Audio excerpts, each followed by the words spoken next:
lá, vamos imaginar uma cena bem comum, aliás. Alguém finalmente compra aquele terreno, aquele sítio que era um sonho. Mas aí, logo nos primeiros dias, descobre uma coisa. Tem uma estradinha ali, cortando a propriedade, que um vizinho usa todo dia para chegar na rua principal. A primeira reação, claro, é pensar na privacidade e na segurança. E aí vem aquela pergunta de R$ 1 milhão, o centro de todo conflito. Como novo dono, existe o direito de simplesmente ir lá e fechar essa passagem? A resposta que a lei dá para isso, bom, ela pode ser bem surpreendente, porque não é um simples sim ou não. Na verdade, tudo depende de um detalhe fundamental. A coisa toda se resume a entender a diferença entre duas situações, que para o direito são completamente distintas. De um lado, a gente tem a necessidade absoluta. Do outro, a gente tem a simples conveniência, a comodidade. E essa distinção é a chave para desvendar esse quebra-cabeça. Vamos mergulhar na primeira situação, que é a mais direta de todas. Então, vamos começar pelo cenário mais forte, aquele que é imposto pela lei. Ele é baseado numa necessidade que é, bom, real e que não dá para negar. Esse é o famoso conceito da passagem forçada. A palavra-chave aqui, a que todo mundo precisa guardar, é encravado. Pensa assim, se o terreno do vizinho não tem de jeito nenhum outra saída para uma rua ou estrada pública, ele está literalmente ilhado. E aí a lei garante o direito de passagem pelo terreno ao lado. E veja bem, não é um favor, é uma obrigação legal. E esse direito não é algo da boca para fora, não. Está lá preto no branco no nosso Código Civil. Mais atenção a um ponto crucial aqui. O dono do terreno que serve de passagem tem direito a uma indenização, um valor em dinheiro por esse transtorno. Ou seja, se o vizinho está nessa situação, a estrada não pode ser fechada, mas o incômodo precisa ser compensado. Agora, vamos para o segundo cenário. Um cenário que não se baseia mais em uma necessidade absoluta, mas sim em acordos, em combinações feitas entre as partes. E aqui a gente tem a servidão de passagem. A imensa diferença é essa: o terreno do vizinho tem outra saída. Sabe, talvez seja uma saída mais longa, mais íngreme ou uma estrada pior, mas ela existe.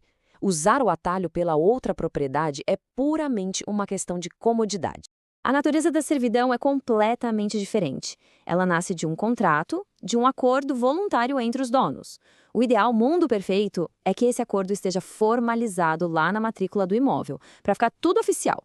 Não há uma obrigação que ela impõe, mas sim um negócio privado. Então, aqui nesse quadro a gente consegue ver a diferença bem clara lado a lado. De um lado, a passagem forçada, base na lei, é uma obrigação e tem indenização obrigatória. Do outro, a servidão de passagem nasce de um acordo, é um contrato privado. Parece simples, não é? Pois é. É exatamente aqui que a maioria dos novos proprietários chega. A pessoa pega a matrícula do imóvel, lê, relê, não encontra nenhum registro de servidão e aí conclui, de uma forma que parece bastante lógica, se não está no papel, não existe. Tenho todo o direito de instalar minha porteira e meu cadeado. Mas é nesse momento que a história ganha um plot twist, uma reviravolta. Porque o que não está no papel pode, em algumas situações, ter tanta força quanto o que está. E ignorar isso pode acabar gerando uma baita dor de cabeça jurídica. Vamos entrar agora no que a gente poderia chamar de regra não escrita. É um entendimento que os tribunais consolidaram ao longo do tempo e que protege o uso contínuo, aquele uso visível que acontece há anos. E essa regra tem até nome e sobrenome. É a súmula 415 do STF. Ela protege o que o direito chama de servidão aparente. O que isso quer dizer, em bom português? Basicamente, se a estrada está lá, visível, todo mundo vê que ela existe e é usada há muito, muito tempo, a lei protege esse uso. É como se o próprio tempo criasse um direito, mesmo sem nenhum papel assinado. Tá, mas quais são as condições para isso valer? Primeiro, a estrada tem que ser óbvia, permanente, não um simples rastro na grama que some com a chuva. Segundo, o uso precisa ter sido contínuo, sem interrupção e pacífico por muitos anos. Se isso tudo aconteceu, o vizinho ganha o que se chama de proteção possessória. E o que isso significa? Significa que o novo dono não pode, da noite para o dia, chegar lá e fechar tudo. Se fizer isso, o vizinho pode ir à justiça e conseguir uma ordem para reabrir a passagem. Isso tudo nos leva ao próximo passo lógico. Se o uso contínuo por si só já garante uma proteção, como é que ele pode se transformar em um direito permanente, oficial, registrado e todo? O mecanismo para isso se chama uso capião de servidão. É o mesmo princípio da usucapião de um terreno, sabe? O uso prolongado, aberto, sem ninguém se opor, com o tempo, ele pode se transformar em propriedade ou, nesse caso, em um direito permanente de uso. Essa linha do tempo aqui ajuda a visualizar como o processo funciona. O uso da estradinha começa depois de um período que a lei define, geralmente algo entre 10 e 20 anos de uso contínuo, o vizinho pode entrar com uma ação na justiça. Se ganhar, o juiz determina que aquela servidão de passagem seja registrada na matrícula do imóvel, tornando-se um direito definitivo para sempre. Certo. Entendido tudo isso, vamos voltar ao problema inicial.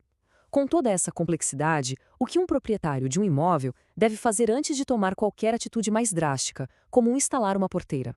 O ponto crucial é não agir por impulso. O checklist é quase esse. Primeiro, a análise formal dos papéis, da matrícula do imóvel. Segundo, a análise prática, ir lá no local observar. A estrada parece antiga? É bem demarcada? Terceiro, a conversa. Um bom diálogo com os vizinhos para entender o histórico daquela passagem. E o mais importante de tudo, antes de bater o primeiro prego na porteira, consultar um advogado, alguém especialista no assunto. No fim das contas, a resposta para essa pergunta é muito mais complexa do que parece à primeira vista. Ela vive exatamente na fronteira entre o direito de propriedade de um e os direitos de vizinhança do outro. A chave para não errar é a informação e, principalmente, a cautela. Porque o que parece ser só um caminho de terra pode, na verdade, ser uma trilha bem profunda na história e no direito daquele imóvel. Então ficamos por aqui, curte, comente e compartilhe. Até o próximo vídeo. Acadêmico Marcos André Zeninte dos Santos Galvão, Academia de Direito.